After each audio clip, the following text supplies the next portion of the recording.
tabiin, sebenarnya tabiin, memang era tabiin. Itu ada perdebatan ulama. Hal yusannu, apakah disunatkan bikin taziah apa enggak? Lalu ada ulama tabiin yang suka taisir, suka mempermudah, setuju, bikin saja taziah. Terus berapa? Pertama masih partai sahabat. Oh bikin ahzab saja. Ahzab itu jumlahnya kan 60 ya kalau ahzab. Sudah kenal kan ahzab. Aku yakin sampai lagi orang harus kenal ahzab. Sebetulnya ahzab itu masih lazim. Semua cetakan Quran dulu itu pasti ada ahzab. Sampai sekarang milik saya yang di UI itu masih pakai ahzab. Ahzab itu jumlahnya 60. Berarti per juz itu kira-kira berapa? 2. Itu sampai sekarang kan masih ada kan? Rubu'ul hisbi, nisful hisbi. Nanti sebelum terakhir salah satu arba'il hisbi. Setelah itu selesai jadi hizib berikutnya. Itu jumlahnya berapa? 60. Nah itu zaman sahabat masih pakai tahzib. Nah tahzib ini yang masih berdasar kualitas makna. Karena itu dirasa sulit, era hajat itu dibikin taziah yang seperti kita nikmati sekarang. Ya yang kita nikmati sekarang jadi berapa? 30. Terus era modern bikin ayat pojok. Terus yang kamu nikmati sekarang pakai hafalan itu ayat apa? Ayat apa pojok. Tapi tetap saja sebagian kiai itu ada yang tersiksa. Tersiksanya karena kebetulan dia ditegir alim nahwu, alim tafsir, dia tetap tidak bisa. Kan waqaf la'allakum tatafakkarun. Sesuk setor fit dunya wal akhirah. Cara wong sing biasa alim nahwu kan tetap tersiksa. Iki ono huruf jar kok ta'aluke wis tahun wingi. Mau tidak mau dia berontak, tapi bukan karena nggak cocok ya. Nurani nahwunya itu berontak, karena itu otomatis.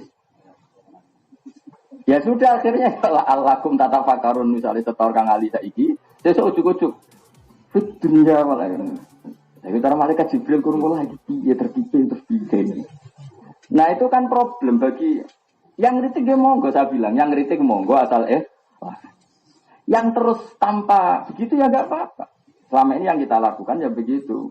Kalau setoran videonya langsung videonya malah. Lah takut, lah tak lupa ning ndi Allah Maha tahu. Karena Quran itu satu sambungan meskipun beda di dino. Wis tak warai bantah paham ya.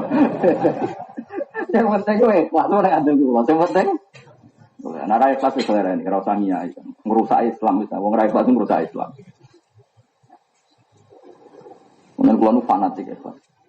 Wis ra iso nglakoni lah, wae agama iku kudu digawa ikhlas. Nari iso maksa. Kulo riyen sering didhawuhi bapak kulo, nyayu rasa tenanan, sing tenanan ikhlas. Menawa kulo nu nyai rapati tenanan. Pas rapati tenanan semulang-mulang ae terus manajemen jenengan tak didik sing apik. Didik apik anak kuwi ditulis sama kota apik. Nek ora rugi. Ora apa-apa. Nyai tenanan rugi ya. Wong wis kadung ditulis ning loh mahfud rufiatil aqlam baca batis suku. Wis ditulis nak kandhani maksimal wis kok kono iku tok makon. Ah, mbok duwite kaya opo wis ra iso. Malah nak kancan ilmu stres malah repot. Sing tenanan ku ikhlas. Itu dulu ada seorang habib alim itu nak mulang itu malah biasa tenang. Dan sekali beliau masuk kamar itu sholat hajat supaya ilmunya manfaat. Dulu itu ada sekian kefi yang dilakukan ulama-ulama. Saya orang dong penampilan mulangnya tenanan juasan, sikatan seuminyaan, penampilannya sing tenanan ikhlasnya tenanan itu kacau. Sing tenanan itu ikhlasnya. Kefiah itu bisa versi. Kama wa ma umiru illa liya'budu waha mukhlishina lahu. Nek suwani mulang itu latihan pertama itu ikhlas. Makanya saya itu termasuk kiai yang enggak pati suka disewani, bukan apa-apa. Ribet. Kemarin ini tani iki sing salam tempel sing ora malah ribet. Lho kula latihane ngono. Sampeyan ndak harus pendapat dengan saya. Sampeyan iso itu pendapat dia. Oh malah kula njen nglatih tiyang sedekah. Oke monggo itu hae. Itu pilihan. Ini kan masalah istihad itu pilihan. Sebab kandhani protes lho Gus niku rezeki kula ya. Tapi itu kan haknya. Nah, itu kan semua keramat, terus ngono tetap keramat. Ya keramat itu, pokoknya keramat. Keramat itu antar wong mukmin ana keramat. Itu spiro kadare yang sampean di keramat atau sairi. Saya kok ngaku di keramat sampean di keramat. Dia sesuatu yang mulia. Lah paling iman itu gak buyute napa? Manane keramat di sesuatu yang mulia. Mulia-muliane barang ning dunya napa? Iman, dan sampean iman. Saya ulang lagi ya. Pulau mohon sekali sama anak-anak Quran itu tidak usah tersinggung kalau ada faqih kritikus atau mufassir kritikus ini bagus tuh ulumul Quran. Mereka itu hanya nggak terima kalau Quran itu dijus-jus kemudian mereka menganggap itu bagian dari aturan Quran itu tidak, itu aturannya hajjah. Dan sebagian memang tidak bisa dipertahankan kayak awal juz 5 wal muhsanat. Ya sudah kita harus yakin ini awal juz berdasar halaman bukan berdasar makna. Kalau berdasar makna jelas atas dihurrimat alaikum ummahatukum wa banatukum wa akhwatukum. Terus diantaranya wal muhsanatu minan nisa. Termasuk yang enggak boleh dikawin adalah muhsanatnya orang lain. Gamane bojone wong. Dan itu banyak. Makanya jelas lah dawuh Sayyid Muhammad Amriki, kenapa ayat tidak bisa berdiri sendiri atau surat? Karena ayatnya untuk menjadi makna ini butuh ayat sebelumnya dan ayat setelah. Nah, maka dibikin satu definisi yang namanya surat itu minimal tiga ayat. Nah iya makanya di Wahab itu terangkan nggak boleh seorang imam baca ayat summa nadzor. Terus maknanya kan summa nadzoro mongko nuli angen-angen sapa wong. Angen-angen apa? Terus marjee domir ning ndi? Kok ujug-ujug nadzoro ku fi'il mandi sing ora ana fa'il dzahir. Oleh nak muni zaitun koma. Mereka berarti koma ngadeg sapa? Ujug-ujug ana wong muni koma. Sing koma sapa? Kan pilihannya fi'il itu harus punya fa'il. Itu bisa dohir, bisa domir. Kalau domir harus ada lafaz sebelum. Jadi tolonglah bertobatlah imam-imam sing 8 menit itu. Sing viral sak Indonesia buka dunia. Terawih pinten? 8 menit. Mau dikira wong NU pesantren ngono kabeh. Padahal kita ora. Ora terawih, ora nglakoni iku ya ora. Itu tahu kangkang itu kan. Kalau nanti kesel jawab. Rame-rame ini viral kalau gitu bisa ditakut. Bapak itu aliran apa? Aliran terawih 8 menit itu aliran apa? Ya aja alirannya imamnya. Karena Imam Syafi'i tidak pernah seperti itu, Imam Ahmad bin Hanbal tidak pernah. Ya alirannya imamnya.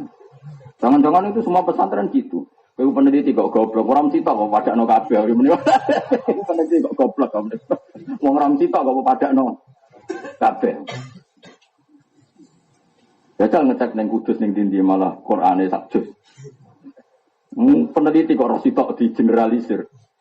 Maaf Pak, liwat tamu, maaf. Saya ulang lagi ya, kita harus menerima kritikus karena dunia ini bisa baik itu barokahnya kritikus. Tapi orang dengki loh syaratnya, orang dengki, orang hasud, ya memang harus dikritik.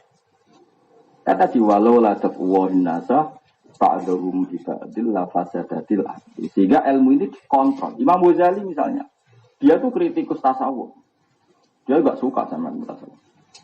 Tapi setelah dia sepuh, pengagum tasawuf. Gak masalah. Andai kan gak ada kritikus tasawuf, maka orang carane sholat, orang belajar najis, orang belajar syarat rukun, pokoknya sementing sholat eling Allah. Eling Allah sarunge suwe.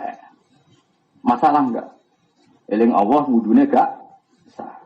Eling Allah pakaiane najis. Maka penting kritikus. Apa gunanya eling Allah tapi perangkat fikihnya jeblok. Maka harus ada kritik. Jogridan kok kudu ngaji fikih, kudu ngomong ngono terus. Lah sing fikih dieling napa artine pakaiane bener, wudune bener, ora ana najis, sebule salate iku atine eling tinti. Mesti eling utang. Itu ya gak ada gunanya karena nanti wala kuruna wa illa wahid.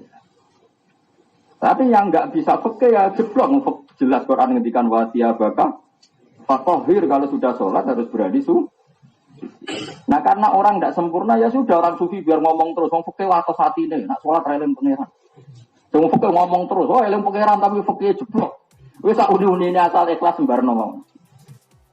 Nanti akan melahirkan murid-murid ya belajar fikih, ya belajar tasawuf. Meskipun akhirnya nyatang. Nyatang itu akhirnya orang alim tasawuf. Jadi wong gaduh-gaduh. Gak masalah, sementing ini sudah Majma' al-Bahrain, pertemuan dua kutub. Gak apa-apa. Keseimbangan, gak apa-apa. Gak ada orang wong dikritik gak terima. Quran kok dikritik. Sing kritik Quran itu sapa? Ngritik cara tadziah membuat juz. Karena memang sebagian ini itu era tabiin saja tidak semuanya sepakat. Saya ini kalau Yasin ayo. Terus sampean awal juz 23 itu apa? Notabene kan wa ma anzalna ya. Tapi sebagian mushaf kan boten. Sebagian boten. Kan beda-beda yang beda-beda itu juz 14 itu ya beda-beda. Terus juz 23 terus juz 24 juga beda-beda. Karena memang yang ini bukan Quran, pembuatan juz itu bukan bagian dari. Jadi kalau ada yang kritik ora usah lego, biasa wae. Jadi wong kudu siap nomor. Misalnya kula ngaji model gini dikritik Hamdan, Gus wae ngaji ya ngaji kok guyon terus. Kula iki biasa wae. Karena saya tahu dia ora iso guyon, mikir terkepet bingung. Cara Mbah Mun ngono, aku nak ngaji iso guyon, nak wong aku iso. Nah sing ora iso guyon menyerah kitab wis mriyang. Kok berguyon piye, Mus? Lah maca mikir terkepet wis mriyang kok ape guyon piye jalan. Ya kober. Ora ini waduh piye macane. Tapi enggak apa-apa kritik tuh enggak apa-apa. Cuma tak walas ngono. Ben mikir maksudnya diwales ben mikir. Wong aku ora ngawiti kritik kok di kritik. Nggih monggo yang ngaji santai nggih monggo, yang enggak guyon nggih monggo bagus supaya khasyatul qalbi. Yang guyon nggih monggo, nikmati rahmate Pangeran yo ana riwayate inna min khiyari ummati qauman yathaquna jahran min saati rahmatillah. Sebagian umatku iku sing pilihan nak guyu banter-banter. Saking yakine rahmate Pangeran yo ana hadise. Lah anak sing khusyuk yo ana hadise kasratud dzikri tumitul qalba. Nggih monggo mawon itu kan kita sama-sama umatnya Nabi. Ya saya ngambil hadis ini, alhamdulillah kula seneng. Kowe njupuk hadis iku sing bangsa sumpek-sumpek. Nggih monggo enggak apa-apa. Sing penting padha asik. Kowe ngritik aku yo ikhlas, aku ngritikku yo ikhlas. Lah kok nak ketemu ning pangeran kan gak masalah. Aku dilebokno ashabal yamin.